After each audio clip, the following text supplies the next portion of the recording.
Magandang araw mga parikoy. So andito na naman tayo ngayon sa ating panibagong video tungkol sa ating engine familiarization.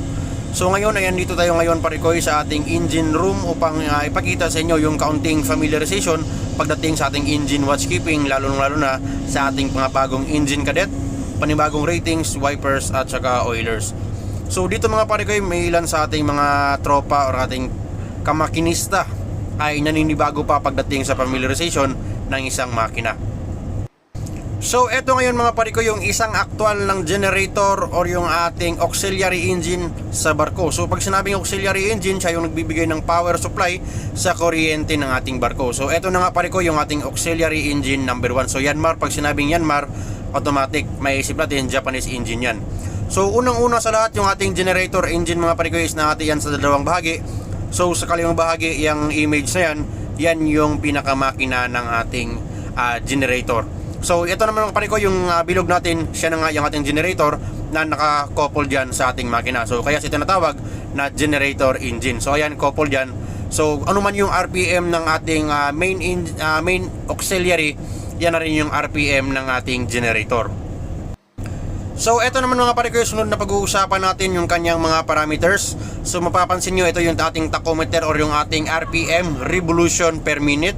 Sa taas naman yung ating lube oil pressure, katabi niya fresh water pressure, sa katabi niya pa rin sea water pressure at saka boost air pressure. So dito mga parikoy, makikita nyo yung limang parameters dyan. So sa kanan nga yung ating RPM, so makikita nyo 1,200 revolution per minute. So yan yung ikot ng ating crankshaft mga parikoy sa isang minuto. So ito naman yung ating lube oil pressure, yan yung nagbibigay ng lubrication sa loob ng ating makina mga parikoy sa lahat ng metal moving parts sa ating makina. So kailangan niya ng lubrication. So next naman yung ating fresh water pressure, ayan yung pressure mga parikoy na dumadaloy sa loob ng ating makina or yung ating tinatawag na jacket water cooling system. So yan yung ating fresh water. So ayan mga parikoy, nasa ating fresh water tank na parang radiator. So next naman yung ating sea water pressure. So yan yung mga parikoy, nasa likod na bahagi yan na nagpapalamig naman sa ating fresh water cooling system. So dalawa yan, fresh water cooling system at saka yung katabi niya kayo na yung sea water cooling system. So may mga pressure yan. So ito naman mga parikoy, panghuli yung ating boost air pressure, kung gaano nga ba kalakas yung pressure na napapaloob mga parikoy galing sa ating turbocharger, sa ating compressor wheel ng turbocharger papasok dito sa ating intake manifold. So yan mga parikoy, ito na nga yung ating intake manifold, pressure na hangin ang nasa nandyan. So nasa reading yan, pagbukas ng ating intake valve, automatic papasok yung pressure na nasa reading natin. So yan yung mga parameters mga parikoy pagdating dito sa ating auxiliary engine. So dito naman sa baba mga parikoy, yung ating electronic panel kung saan lahat ng mga gumagalaw dito mga parikoy is controlled remotely or electronically. So ayan mga parikoy, may panel board dyan, bubuksan natin yan, lahat ng mga relay, mga timer, nandyan yan mga parikoy, at saka yung ating control system. So dito naman mga parikoy, makikita nyo yung ating electronic governor kung saan pwede nating i-control remotely doon sa ating control room ang pag-angat at pagbaba ng ating RPM. So ito na nga mga parikoy, yung kanyang raise at saka lower ng ating RPM by remote control doon sa taas. So ito naman manual na pag-akyat at pagbaba ng ating RPM. So ito namang bilog sa taas mga parikoy, yung electronic controlled na pagpatay ng ating makina. So yan yung sa likod niya, yung ating shut-off valve. So etong sa gilid naman, yan yung switch ng ating battery switch para mabuksan natin yung baterya papunta yung kuryente sa ating starter. So eto naman mga parikoy, yung ating priming pump or yung ating lever ng ating primer. So ginagamit ito mga parikoy bago papaandarin yung ating makina. Binobomba natin ito para umakyat yung pressure, para magkaroon ng pre-lubrication bago pa mapaandar yung ating makina. Meron ng lubrication na umiikot sa lahat ng moving parts ng ating makina. So hindi magkakaroon ng gas-gas yung ating makina bago siya magpaandar mga parikoy. So ito naman yung ating remote switch kung saan nilalagay natin sa remote. So pwede natin siyang gamitin remotely doon sa ating control room. Pwede natin gamitin dito sa ating actual pagdating manually sa ating makina. Next naman mga parikoy, itong ating tinatawag na fuel injection pump. So ito yung nagbibigay ng control sa pagbuga ng diesel papasok sa ating fuel injector. So ito namang inahawakan ko ngayon, ito yung ating tinatawag na fuel feed pump. So siya yung nagbibigay ng crudo or nagbobomba ng crudo papasok naman sa ating filter at saka sa ating fuel injection pump. So kung wala tayong feed pump dito, so talagang hindi gagana mga parikoy yung working ng ating fuel injection pump. So ito yung linya din mga parikoy, bomba sa feed pump papasok dito sa ating fuel oil filter. So pag nalinis na, papasok na yan mga parikoy dito sa ating fuel injection pump. Sa loob niyan meron tayong mga barrel and plunger. So lahat yan mga parikoy nagkakaroon yan ng timing depende sa firing order ng ating mga makina. So hindi pwedeng ikabit natin yung injection pump na hindi partner sa firing order ng ating makina. So kunyari dito mga parikoy 135642 yung ating firing order. So paulit-ulit lang yan mga parikoy since meron ding camshaft sa loob ng ating injection pump. So naka-timing yan. So ito namang hinahawakan ko ngayon, yan yung ating tinatawag na high pressure fuel line. So etong sa baba mga parikoy, kung bubuksan natin ito, tatanggalin natin yan, dyan natin makikita yung ating fuel oil delivery valve. So eto naman mga parikoy, sa loob nito meron tayong flyweight kung saan yan nagbibigay ng balance sa pag-ikot ng ating fuel injection pump. Siya nga pala yung ating fuel injection pump dito is nakakouple dyan gear sa ating makina. So ngayon naman pag-uusapan natin yung ating turbocharger. Ito na nga yung ating turbocharger, yung ating dito compressor side at saka sa kabila naman yung ating turbine side. So dalawang bahagi mga parikoy yung ating compressor. So yung ating turbine side, driven yan exhaust gases galing sa combustion chamber. So ihigop naman yung compressor wheel ng compressed air. So i-compress yung hangin, papasok yan mga parikoy dito sa ating intake manifold. So once magbukas yung intake valve, automatic papasok mga parikoy yung pressure na hangin sa ating combustion chamber. So balik tayo mga parikoy, ito na nga yung ating high pressure fuel line. Makikita nyo copper tube yan since mataas yung pressure na dumadaloy galing sa ating fuel injection pump.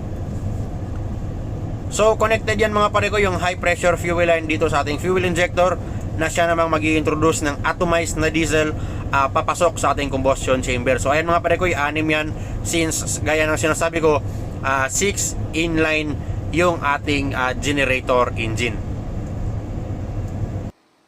Ngayon naman ay umikot tayo mga parikoy upang makita natin yung dalawang cooling system ng ating makina. Yung ating jacket water cooling system dyan sa ating tangke, at pangalawa naman yung ating sea water cooling system. So dito mga parikoy, makikita nyo yung dalawang pump ng ating makina. Dalawang centrifugal pump. Yung sa kanan naman yung ating sea water pump, at saka sa kabila naman yung ating fresh water pump. So parehas yan driven by gear. So eto mga parikoy, fresh water pump na nagbibigay ng pagpapalamig sa ating jacket water cooling system. Pinapalamig niya dito mga parikoy yung likod ng ating liner at saka engine block ng ating makina mga parikoy. So yung cycle nito mga parikoy iikot lang since ang jacket water cooling system nga ay tinatawag na closed cooling system. Ibig sabihin yung tubig dito iikot lang. So galing sa ating tangke, hihigupin yung ating bomba, papasok sa ating engine block, papalamigin niya yung ating engine block. Lalabas dito mga parikoy dito sa ating exhaust since water cooled nga yung ating exhaust. So iikot siya pabalik lang din doon sa ating fresh water tank. So isang paalala mga parikoy, pag nakaandar yung ating makina, huwag ninyong buksan yung ating radiator cap or yung cap ng ating fresh water dahil mataas yung temperatura niyan, posibleng aapaw yan or mapasok kayo mga parikoy. So ito naman galing sa CHS, ito yung ating seawater cooling system, papasok yan sa ating bomba, ibabomba, pagpapalamig yan mga parikoy sa loob ng ating fresh water tank. Meron tayong mga element dyan sa pamamagitan ng thermal conductivity. So dito naman yung ating seawater, i-absorb niya yung init na nakukuha ng ating seawater sa ating makina.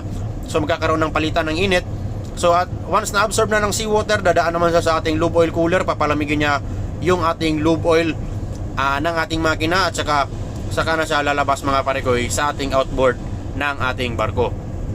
So dito mga parikoy, kung titingnan natin, galing dyan may piping siya dito, palabas na yan mga parikoy doon sa gilid ng ating makina. Makikita nyo may mga tubig na lumalabas sa gilid ng makina, gaya yan out auxiliary engine number 1. So yan yung dalawang uri ng cooling, fresh water cooling at saka seawater cooling system. So ito naman mga parikoy, syempre meron tayo ditong dalawang lube oil filters. So bago i-circulate galing sa ating crankcase or sa ating sump tank, fini-filter muna mga parikoy yung ating langis bago siya ini-introduce ulit sa ating mga metal moving parts sa loob ng ating makina. So dito naman mapapansin nyo may nakatali dito sa ating elbow na rubber, since sobrang init nga ng ating tubig mga parikoy, nagkakaroon ng bukol yan. So bago pa lumaki yung ating bukol dito, kailangan ng agapan through emergency na pagtali. So ayan mga parikoy, ito na nga yung ating starter, electric starter mga parikoy, since electric start yung ating generator. So ito na nga yung kabuuan ng ating turbocharger, yung cooling system niya, at saka yung kanyang lubrication sa gitna, yung kanyang copper tube, yung ating lube oil cooling system. So ito naman, turbocharger natin, galing yung nagpapaikot sa turbo, galing sa exhaust gases, papasok dito sa ating exhaust manifold. So maiipon yan sa gitna mga parikoy, dito yan dadaan sa ating turbine side. So paglabas ng pressure na usok, dadaan yan sa turbine side, mapapaikot niya dito yung turbine, tsaka lalabas na yan mga parikoy doon sa ating funnel or pinakatambutso ng ating barko. So ito naman mga parikoy yung ating decompression lever. So ginagamit natin ito pag manually iniikot natin yung makina. Kailangan itong ipihit pa kaliwa upang magbukas mga parikoy yung ating mga valves or yung ating exhaust valve, para magbukas yan, para maiikot natin ng walang compression yung ating makina. So sa madaling sabi, maiikot natin siya ng malambot lang manually mga parikoy. So lastly, wag niyong kalimutang i-check lagi mga parikoy yung ating dipstick. Every 15 minutes dapat niyo itong i-check yung laman ng langis ng ating crankcase dito. So maaari mang mag-maintain ito sa inyong duty, wag lang madagdagan at wag lang biglang mabawasan. So ayan mga parikoy, makita nyo yung high level natin sa pinakaunang guhit malapit sa aking kuko. So usually mga parikoy, puno yan siya. So ganyan ang nangyari ngayon dahil nga nag-circulate na dito yung ating langis sa ating makina. May iba yan doon na sa ating lube oil cooler, nandun na rin sa ating filter. So ayan mga parikoy, kung mapapansin nyo sa pangalawang bunot natin, andyan yung ating high level. Minsan talaga bababa talaga yan physically dahil nga nag-circulate na yung ating lubrication sa loob ng ating makina. So higit sa lahat mga parikoy, gaya ng sinasabi ko, yung ating makina meron yang electronic control system. So maaari nating makita dito sa ating control room yung RPM ng ating generator, at saka pinaka-importante talaga yung ating lube oil pressure para sa lubrication ng ating makina. So yan yung mga sinasabi ko mga parikoy, na kahit nasa baba ng ating engine room yung ating auxiliary, ay maaari nating ma-monitor dito sa ating control room. So hanggang dito na lang ako mga parikoy, na may marami kayong natutunan pagdating sa ating mountain tutorial at engine familiarization pagdating sa ating machinery or auxiliary engine. So susunod na video natin mga parikoy, pag-uusapan naman natin yung apat na bahagi na binabantayan sa electronically at saka electrically parameters ng ating generator. So ito na nga mga parikoy, sa kaliwang bahagi yung apat na binabantayan natin, yung ating ampere, yung ating voltage, yung ating kilowatt, at saka yung ating hertz. So susunod na video mga parikoy, pag-uusapan na natin ito. So abang lang kayo sa ating next tutorial pagdating sa ating YouTube channel. So maraming salamat sa inyong panunood mga parikoy, naway marami kayong natutunan sa ating counting video, and as always, peace.